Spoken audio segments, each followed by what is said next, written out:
তো আশিস বাবুর হয়ে যারা মিটিং করবেন তারা তো আগাম অনুমতি নিয়েছেন নির্বাচন কমিশনের অনুমতির ভিত্তিতে। তো তাদের সামনে এসে তারা বলে দিচ্ছেন কালকে আমাদের মিটিং, কাজে আজকে এখানে মিটিং করা যাবে না। এটা কিরকম কথা হলো? একই দিনে একই জায়গায় সকাল দুপুর সন্ধ্যায় তিনটা দল তিনটা মিটিং করতে পারে, আপত্তি তো কোথাও নেই। তার মানেটা কি দাঁড়াচ্ছে? শুধু বিজেপি মিটিং করবে, তারাই কথা বলবে, আর কোন দল না। তাদের বক্তব্য রাখার সুযোগ নাই, অধিকার নাই।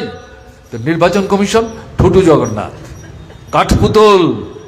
পুলিশ নির্বাচন কমিশনের নির্দেশে চলবেন, তারাও সেখানে পুতুল। তাহলে এই যে নতুন নির্বাচন কমিশন তৈরি হলো, যাদের হাতে এবারকার এই লোকসভা নির্বাচন নিয়ন্ত্রণ করার অধিকার, দায়িত্ব, আমরা তো শান্তির বাজারেই তার পরখ করার সুযোগ পেলাম। আমি একটাই দৃষ্টান্ত দিলাম, গণতন্ত্র কিভাবে আক্রান্ত হচ্ছে, নির্বাচন কমিশনে হচ্ছে তার দৃষ্টান্ত। পার্লামেন্টের মধ্যে এক নাগাড়ে 146 জন সাংসদকে বের করে দিয়ে একটার পর একটা কালা আইন নরেন্দ্র মোদী, অমিত শাহরা পাশ করিয়ে নিলেন। এটা কোন গণতন্ত্র? শাসক দল সংখ্যায় বেশি, কথা বলবেন, কিন্তু বিরোধী দল তারা তো জনগণের প্রতিনিধিত্ব করেন, জনগণের ভাবনা চিন্তা মতামত তাদের হয়ে তারা উপস্থিত করেন।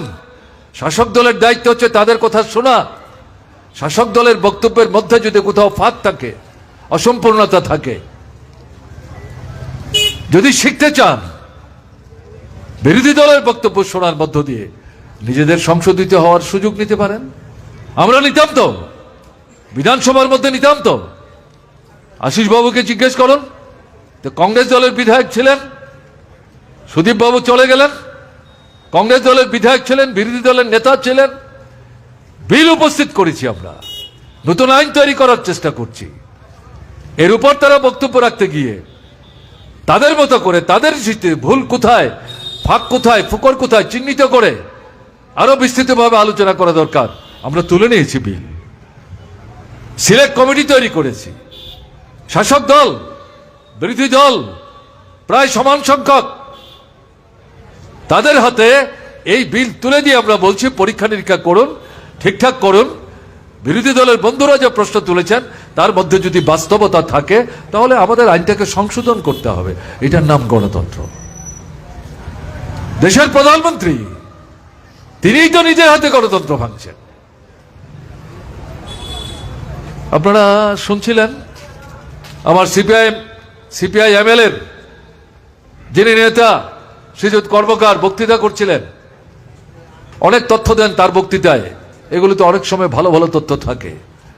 আজকের বক্তৃতায় তিনি উল্লেখ করেছেন কজন সাংসদকে এই 10 বছরে পয়সা দিয়ে বাজারের লা কুমোরের মতো কেনাবেচা করেছে বিজেপি। সাংসদ কি কেনাবেচার জিনিস? সাংসদ বলছেন নির্বাচনে হেরে গেছেন, সরকারে থাকতে পারবেন না, বিধানসভায় যাদের কাছে হারলেন টাকার বিনিময়ে তাদের এমএলএ কিনে পরাজিত হওয়া সত্ত্বেও বিজেপি সেখানেই সরকারে থেকে যাচ্ছেন। বিরোধী দলে ছিলেন, ক্ষমতায় আসবেন, আসন জিততে পারলেন না সরকারে যাওয়ার মতো। যারা সরকারে আছেন, সরকারেই থাকবেন, তাদের যে নির্বাচিত প্রতিনিধি টাকার বিনিময়ে কিনে নিয়ে তাদেরকে সংখ্যা লঘুতে পরিণত করে বিজেপি সংখ্যা আসন পেয়েছেন, তারাই বিধানসভা দখল করছেন। এটা কোন গণতন্ত্র? আমাদের সংবিধান তো গণতন্ত্রের অপব্যাখ্যা দেয়নি। তাহলে এই জায়গাটায় গণতন্ত্রকে ধ্বংস করার দিকে নরেন্দ্র মোদীর নেতৃত্বে, অমিত শাহদের নেতৃত্বে তারা দেশকে নিয়ে যাওয়ার চেষ্টা করছেন। এবং তারা এখন কি স্লোগান দিচ্ছেন?